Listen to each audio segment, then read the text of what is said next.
Comitel ricerca un programmatore per ampliamento organico. Luogo di lavoro Pordenone. Titolo di studio in ambito informatico. Buona conoscenza gestione database. Dimestichezza con linguaggi di programmazione, in particolare linguaggio C, Java, JavaScript, PHP. Per candidature inviare curriculum a info@mediatriveneto.com oppure telefonare allo 0434 31 63 25. Con gli onori di casa del direttore dell'Istituto Italiano di Cultura di New York, professor Fabio Finotti, si è inaugurata la mostra dedicata al mosaico e alla valorizzazione del lavoro friulano e giuliano negli USA.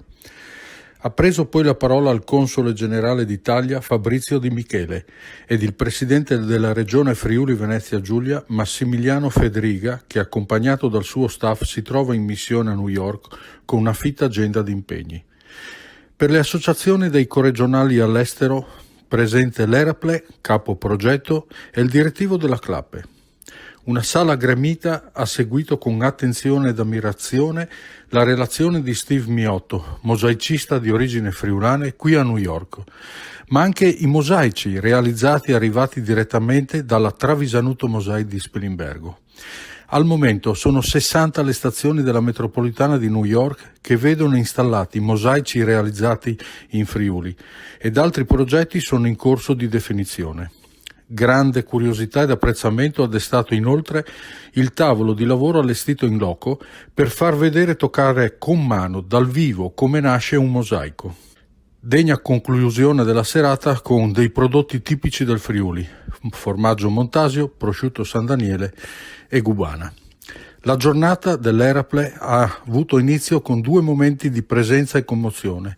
Il primo a Ground Zero, sotto la Freedom Tower, costruita dal friulano Colavino, per la deposizione di un fiore in memoria delle 26 vittime di origine friulane perite nell'attentato dell'11 settembre.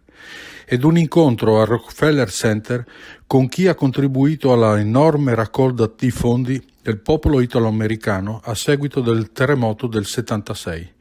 Tutto questo per rendere fede allo slogan «Il Friul us ringrazie e nol dismentee». Vuoi assaggiare una birra dove al suo interno scopri la specialità tipica friulana? Lumi Beer, il prodotto ricavato in 20 ettari di terreno coltivato orzodistico, biodiversità, performance ambientale. Lumi Beer nelle sue 5 versioni disponibili, 4 per consumo veloce e dissetante e la versione Magnum per intenditori. Lumi Beer si abbina a qualsiasi palato. Lumi Beer è un prodotto esclusivo Azienda Agricola Pancera, il buon seme, i buoni frutti.